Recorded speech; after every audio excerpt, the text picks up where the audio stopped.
तो अगर मैं आपसे ये सवाल पूछूं कि पिछले कुछ वक्त में वो कौन सा भारतीय क्रिकेटर है जिसको सबसे ज्यादा ट्रोल करा गया है, जिसके बारे में अक्सर ये कहा जाता है कि भाई इसमें बहुत एटीट्यूड है, ये बातें बहुत करता है लेकिन काम इसका एकदम जीरो है। अगर आप नहीं सोच पा रहे हैं कि मैं किसकी बात कर रहा हूं तो मैं बताना चाहूंगा, मैं बात कर रहा हूं रियान पराग की। आपने भी कभी ना कभी अलग अलग मौकों पे ये जरूर नोटिस किया होगा कि रियान पराग पे बहुत ज्यादा मीम्स बनते हैं, उनको बहुत ज्यादा ट्रोल किया जाता है और उन पे अक्सर ये इल्जाम लगते रहते हैं कि भाई इस प्लेयर में सच में बहुत ज्यादा एटीट्यूड है। और इन इल्जामों के लगने के पीछे का जो कारण है वो खुद रियान पराग ही हैं। हालांकि ये भी सच है कि हाल ही में रियान पराग ने अपने फॉर्म में एक बहुत ही बेहतरीन कमबैक किया है। हाल ही में खेली गई देवधर ट्रॉफी में रियान पराग टोटल 354 रन मार के उस ट्रॉफी के हाईएस्ट रन स्कोरर रहे हैं। इस देवधर ट्रॉफी में जहां रियान पराग ने अपने बल्ले का हुनर दिखाया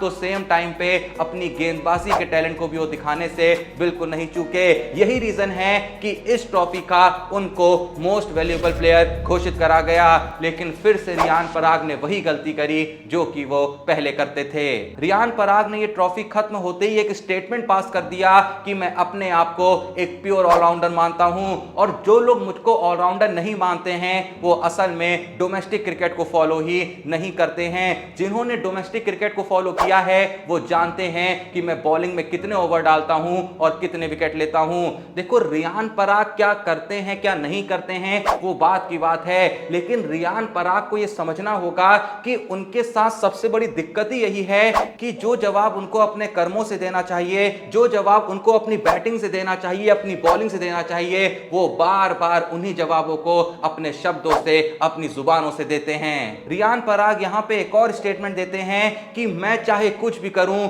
लोगों को दिक्कत होने लगती है, मैं अपने कॉलर खड़े करता हूं लोगों को दिक्कत होने लगती है, मैं च्युइंगम चबा रहा होता हूं लोगों को दिक्कत होने लगती है, मैं कैच पकड़ के बहुत ज्यादा सेलिब्रेट करता हूं लोगों को दिक्कत होने लगती है, मैं गेमिंग करता हूं लोगों को दिक्कत होने लगती है और मैं गोल्फ भी खेलता हूं तो लोगों को दिक्कत होने लगती है। देखिए सबसे पहले तो मैं यहां पे रियान पराग को एक चीज बिल्कुल क्लियर समझाना चाहता हूं कि अगर आप किसी भी टूर्नामेंट में अच्छी बैटिंग कर रहे हैं या किसी भी टूर्नामेंट में अच्छी बॉलिंग कर रहे हैं तो जाहिर सी बात है एक इंडियन होने के नाते हमें खुशी होगी। चाहे आपने पीछे कुछ भी किया हो लेकिन अगर आप रन मार रहे हैं, अगर आप विकेट चटका रहे हैं तो एक भारतवासी होने के नाते हमें खुशी क्यों नहीं होगी। हमारा आने वाला टैलेंट, हमारा फ्यूचर और सुनहरा होगा तो हम खुश क्यों नहीं होंगे। तो हम चाहते हैं आप रन मारे, हम चाहते हैं आप विकेट लें। आपको जो ट्रोलिंग का सामना करना पड़ता है वो ज्यादा इसलिए नहीं करना पड़ता है कि आप रन नहीं मार रहे हैं या विकेट नहीं ले रहे हैं, वो आपको असल में इसलिए करना पड़ता है क्योंकि आप अपने कर्मों से ज्यादा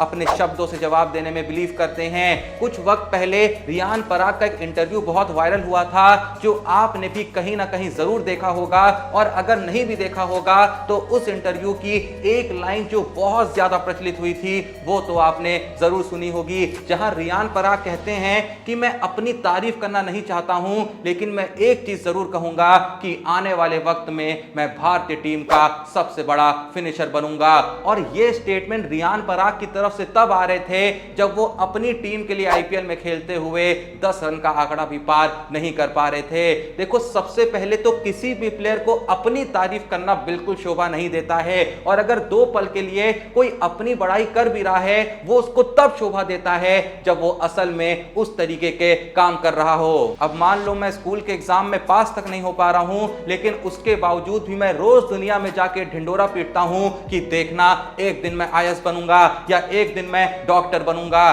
पहले स्कूल के एग्जाम में ठीक ठाक परसेंट तो ले आऊं, पहले स्कूल के एग्जाम में ठीक ठाक मार्क्स तो ले आऊं, पहले स्कूल के एग्जाम को पास तो कर लूं, उसके बाद ये कहना सही होगा ना कि मैं ये बनूंगा मैं वो बनूंगा। रियान पराग ने अपने पूरे आईपीएल करियर में जो 54 मैच खेले हैं उन 54 मैचों में उनकी बैटिंग एवरेज मात्र 16 की रही है और उन्होंने मात्र 4 विकेट चटकाए हैं। अब इन स्टैट्स के साथ ये कहना कि मैं सबसे बड़ा फिनिशर बनूंगा, मैं एक बहुत ही बेहतरीन ऑलराउंडर हूं, क्या ये शोभा देता है। और मैं फिर से कह रहा हूं कि दो पल के लिए मान लेते हैं कि आपने आईपीएल में शानदार बल्लेबाजी भी करी होती और एक नंबर गेंदबाजी भी करी होती, लेकिन क्या आपने विराट कोहली को कभी भी अपने पूरे करियर में ये कहते सुना है कि मैं दुनिया का बेस्ट बैट्समैन हूं, जबकि वो है, लेकिन उसके बावजूद भी आपने उस बंदे को कुछ भी कहते हुए नहीं सुना होगा। क्या आपने रोहित शर्मा को कहते हुए सुना है कि मैं दुनिया का one of the best hitter हूं? आपने उनको भी ऐसा कहते हुए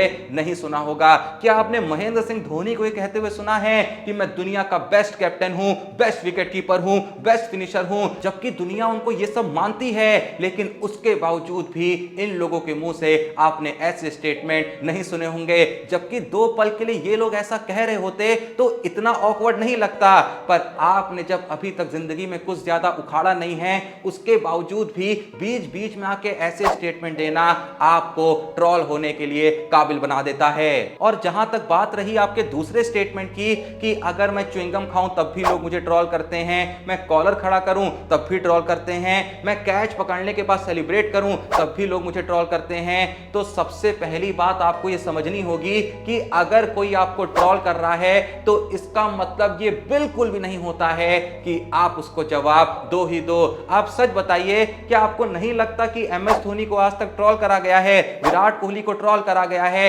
एमएस धोनी के बारे में तो ना जाने दुनिया भर में कितनी बातें कही जाती हैं, लेकिन फिर भी क्या आपने एमएस धोनी को कभी भी उन ट्रोलर्स को जवाब देते हुए देखा? मतलब कई बार तो एमएस धोनी के ही एक्स टीम मेंबर्स उनके ऊपर ना जाने कैसे कैसे इल्जाम लगाते हैं, लेकिन एमएस धोनी ने कभी भी उनको एक भी जवाब नहीं दिया। और इससे पता है क्या हुआ? एमएस धोनी की जो इज्जत थी वो और ज्यादा बढ़ गई। लोगों की नजरों में एमएस धोनी की जो रिस्पेक्ट थी वो कई गुना इंक्रीज हो गई। इसीलिए आपको वो नहीं बनना है जिसने शायद अपनी जिंदगी में 2-4 मैचेस फिनिश ना करा हो, लेकिन उसके बावजूद भी कहता हो कि मैं दुनिया का सबसे बड़ा फिनिशर बनूंगा, या मैं अपने आप को दुनिया का one of the best allrounder मानता हूं। आपको असल में वैसा बनना है कि भले ही आप दुनिया के बेस्ट बैट्समैन बन जाओ, भले ही आप दुनिया के बेस्ट फिनिशर बन जाओ, बेस्ट विकेट कीपर बन जाओ, बेस्ट ऑलराउंडर बन जाओ, बेस्ट कैप्टन बन जाओ, लेकिन उसके बावजूद भी अगर आपसे सवाल पूछा जाए तो आप ये कहो कि मैं कोशिश कर रहा हूं दिन पर दिन बेहतर बनने की। और उससे ही बड़ी बात, अगर आपको कभी भी किसी ट्रोलिंग का या किसी भी सवाल का जवाब देना हो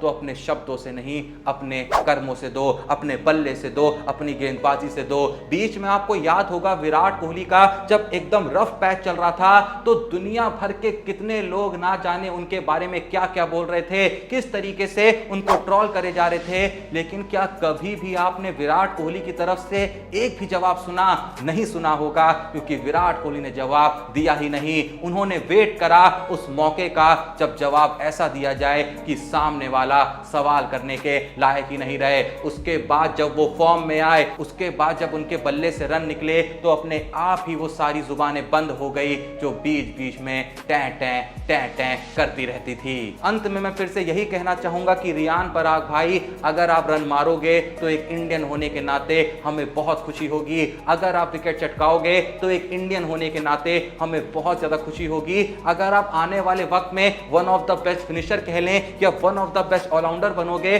तो जाहिर सी बात है हमें खुशी होगी। हम चाहेंगे कि अगर आप इतना अच्छा खेल रहे हो तो इंडियन टीम में आओ, इंडियन टीम को मैसेज जिताओ, पर उसके लिए आपको कुछ भी शब्दों से कहने की जरूरत नहीं है। अपना काम करते रहिए, दुनिया आपके बारे में खुद बोलने लगेगी। खैर, जो भी ये वीडियो देख रहा है, आप लोग का इस पूरे ही मैटर के बारे में क्या बोलना है और किस किस को लगता है कि जिस नेचर के साथ विराट कोहली ने प्रॉब्लम फेस करी है, जिस नेचर के साथ एमएस धोनी अपने ट्रोलर्स को जवाब देते हैं, वही सबसे बेस्ट नेचर है? इस बारे में आपकी जो भी राय है कमेंट में जरूर बताइएगा। वीडियो पसंद है वीडियो को लाइक दीजिएगा और चैनल को सब्सक्राइब नहीं करा है तो प्लीज जो भी ये वीडियो देख रहा है अभी कभी चैनल को सब्सक्राइब करिएगा। बाकी मिलते हैं नेक्स्ट वीडियो में, तब तक के लिए जय हिंद, धन्यवाद।